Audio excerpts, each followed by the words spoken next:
నమస్కారం అండి.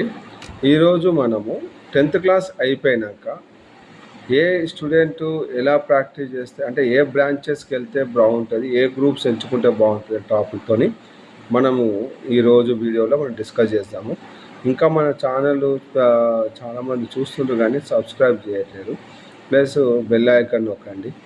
ఎందుకంటే మీరు సబ్స్క్రైబ్ చేసి బెల్ ఐకాన్ చేస్తే మాకు కొంచెం ఎంకరేజ్మెంట్ లాగా ఉంటుంది.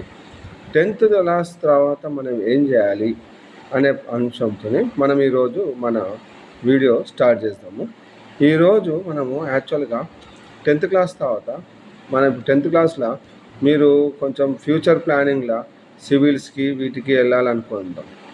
సివిల్స్ మీద బాగా ఇంట్రెస్ట్ ఉంది, గ్రూప్స్కి వెళ్దాం అనుకుంటున్నాము, అంటే ఐఏఎస్ ఐపీఎస్ ఇట్లాంటి ప్లానింగ్ ఏమైనా ఉంటే వాళ్ళు ఇంటర్లో హెచ్ఈసి కిందకే వెళ్తే బాగుంటుంది. హెచ్ఈసి సిఈసి ఇట్లాంటి గ్రూప్స్ చేస్తే వాళ్ళకి ఏంటంటే కొంచెం ఈజీగా ఉంటుంది. ఫ్యూచర్ ఏంటంటే వాళ్ళకి మంచిగా ప్లానింగ్ బాగుంటుంది. వాళ్ళు ప్రిపరేషన్ కూడా హెచ్ఈసి సిఈసి గ్రూప్స్ బాగుంటుంది, వాళ్ళకి ఫ్యూచర్ బాగుంటుంది. ప్లస్ వాళ్ళు అనుకున్న గోల్ ఈజీగా రీచ్ కావాలి.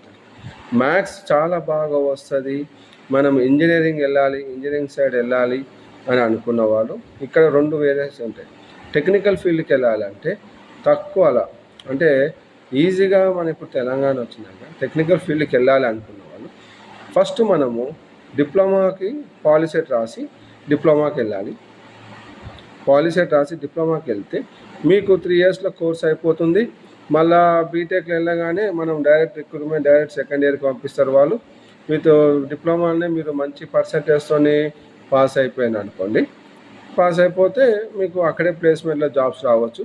లేదు మేము ఇంజనీరింగ్ చేస్తాము అని అనుకుంటే డైరెక్ట్ సెకండ్ ఇయర్లో డిప్లొమా సర్టిఫికేట్తో డైరెక్ట్ మళ్ళీ ఈసెట్ ఉంటుంది. ఈసెట్ అయిపోగానే మళ్ళీ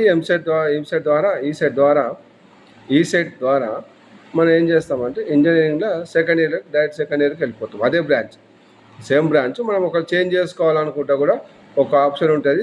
మీరు తీసుకునే బ్రాంచ్ రిలేటెడ్ సబ్జెక్ట్స్, దానికి రిలేటెడ్ బ్రాంచెస్ ఏమైనా ఉంటే కూడా చేంజ్ చేసుకోవాలనుకుంటే కూడా చేంజ్ చేసుకోవచ్చు. ఇది ఒక ఆప్షన్ ఉంటుంది. లేదు మేము డైరెక్ట్గా ఇంటర్ నుంచి వెళ్తాం అనుకుంటేనేమో ఇంటర్లో ఏంటంటే ఎంపీసీ చేస్తే బాగుంటుంది. మ్యాథ్స్ ఎంపీసీ చేయడం ఇంపార్టెంట్ కాదు, దాని మీద మ్యాథ్స్ మీద ఫిజిక్స్ మీద మంచి గ్రిప్ ఉంది, మేము మంచి చేయగలుగుతాము అనుకున్న వాళ్ళు ఇంటర్కి వెళ్ళండి. లేదు మాకు ఫస్ట్ నుంచే మా అబ్బాయి ఇట్లా గ్రూప్స్, మేము అబ్బాయిని కలెక్టర్ చేయాలనుకున్నాము, ఇట్లా ఐఏఎస్ ఐఏపీఎస్ లేదంటే టీచర్ జాబ్స్కి ఇట్లా వెళ్ళాలనుకుంటున్నాము అనుకున్నారు అనుకోండి, ఇట్లా గ్రూప్స్ రాద్దాం అనుకుంటున్నాము, గ్రూప్స్ రాయాలనుకుంటాను మా అబ్బాయి, మేము రాపిద్దామని ఇట్లా పేరెంట్స్ కొంచెం డ్రీమ్స్ అంటారు. అట్లానే స్టూడెంట్స్ కూడా కొంతమంది కనిపిస్తుంది కదా, అట్లాంటి వాళ్ళు హెచ్ఈసి సిఈసి తీసుకుంటే వాళ్ళకి ఫ్యూచర్లో ఇబ్బంది కాదు. లేదంటే ఏమవుతుంది, ఇప్పుడు ఇంటర్ చదివేసి మళ్ళీ ఇటు పోతే ఇబ్బంది. ఇంటర్లో ఏం చేయాలి, హెచ్ఈసి సిఈసి తీసుకోవాలి. ఇంజనీరింగ్ వెళ్ళాలనుకోండి, ఇంజనీరింగ్ ఫీల్డ్కి వెళ్తే టెక్నికల్ ఫీల్డ్ దాంట్లో కూడా ఉంటుంది, ఐఈఎస్ ఉంటుంది.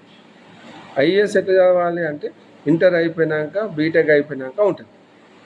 సో ఈరోజు మనకు ఇప్పుడు మేము చెప్పిన ఇన్ఫర్మేషన్ కొంచెం మీకు అర్థమై ఉండొచ్చు.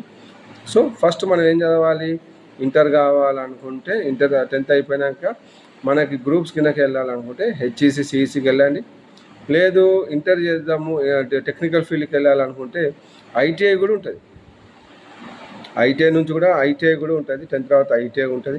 కొంచెం ఫైనాన్షియల్ బ్యాక్గ్రౌండ్ ఉంది వాళ్ళ కోసం ఎట్లా అనుకుంటే ITI diploma is the best option. Inter కాలేజీలు కూడా గవర్నమెంట్ ఉంటాయి, కాకపోతే మీరు ముందే ఫ్యూచర్లో సెటిల్ కావాలనుకుంటే ITI diploma is the best option for your future plannings, engineering side వెళ్ళాలనుకున్న వాళ్ళకి. సో థ్యాంక్ యూ అండి. మీకు అనుకున్న ఇన్ఫర్మేషన్ రీచ్ అయింది అనుకుంటున్నాను. మీకు ఒకవేళ ఈ ఇన్ఫర్మేషన్ నచ్చినట్టయితే దయచేసి సబ్స్క్రైబ్ చేసి పక్కన ఉన్న బెల్ ఐకాన్ నొక్కండి. Thank you.